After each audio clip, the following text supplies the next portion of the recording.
Hey everyone, welcome back. Glad to have you here for another deep dive. And today we're tackling something I think a lot of you have been really interested in, Yeah, mental health. We've got some interesting stuff to unpack, a really thought-provoking TED Talk snippet, absolutely. and some research articles that I think are going to add some interesting layers to what you already know about this topic. Yeah, it's something that, we all deal with, but it's just not talked about enough. Yeah, it's interesting you say that because one thing that really jumped out at me um, from the stuff we're looking at is how many people, particularly men, just really struggle to talk about it. Oh, yeah. Like there's this, Pressure to keep it all inside. yeah, like just keep it hidden and, Yeah. like it's not something you talk about. And the TED Talk we've got, there's this really powerful story about a war veteran Oh, wow. who was celebrated, for being so physically courageous out there on the battlefield, Right. but then felt ashamed when he needed to seek help for PTSD. And it shows how our view of strength, it's so narrow. It's all Yeah. about like physical strength. Yeah, yeah. And we don't really account for the strength it takes to actually face your inner struggles. And to ask for help. Exactly. It's almost like we set men up to struggle in silence. Yeah. If you can't talk about it, how are you supposed to get the support you need? And that's where things can get dangerous, right? Yeah. Because one of the research articles we have, it really gets into the nitty gritty, like the physiological impacts of just chronic stress. Oh, wow. It explains how being stressed out all the time for a really long time, Yeah.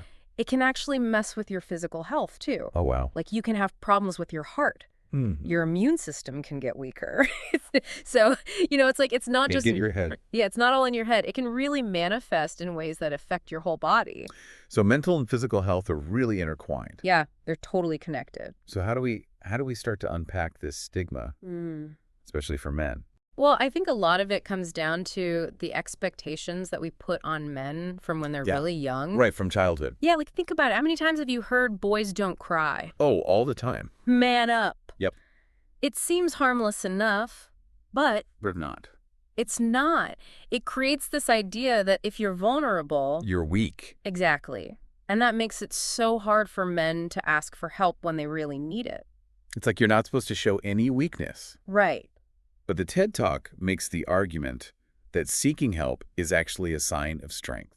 Absolutely. It takes a lot of courage to admit that you're struggling and to reach out for support. Yeah. It's like imagine you're driving and you get a flat tire. Right. It takes more strength to stop, change the tire, Yeah. than to just keep driving and hope it fixes itself. Right. That's a great analogy. You have to be proactive. You do. But, it's one thing to know you need help, and it's another to actually do it. Yeah. What can people do when they're feeling overwhelmed?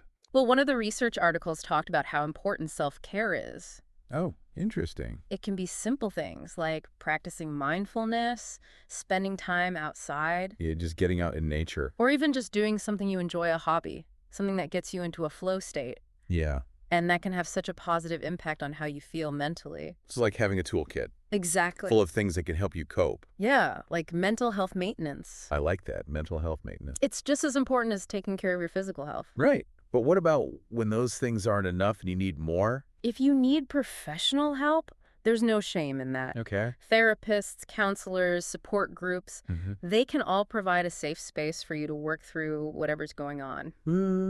And they can give you the tools Yeah. to handle those tougher situations. It's just like going to the doctor when you're physically sick. Right. It's about getting the expert help you need. Yeah. And it's important to remember that we all have a part to play in changing how we talk about mental health. Yeah. It starts with us. Okay, so what can our listeners do, practically speaking? Well, I think the biggest thing is just start having open and honest conversations with people. With your friends and family. Exactly. And challenge those old school ideas about what it means to be a man. Yeah, let's get rid of that boys don't cry stuff. Exactly. We need to encourage the men in our lives to actually talk about their feelings. Yeah. And, we can support mental health organizations too. Yeah, donate or volunteer. Right. Or push for better resources in your workplace or your community. Yeah, so to recap what we've learned today, Okay. mental and physical health, they're totally connected. Absolutely. Asking for help. That's not weak. It's strong. It's brave. And we can all do something to change how we view mental health. Absolutely. So as you go about your day, Think about how you can be an advocate for mental well-being. yeah, how can you contribute to a more open and compassionate understanding of mental health? It starts with each of us. Thanks for joining us for this deep dive today. It's been great chatting about this. It has been a great conversation. It's so important, and I hope you all keep exploring this topic. Keep the conversation going. Absolutely. We'll see you next time. See you later. Bye.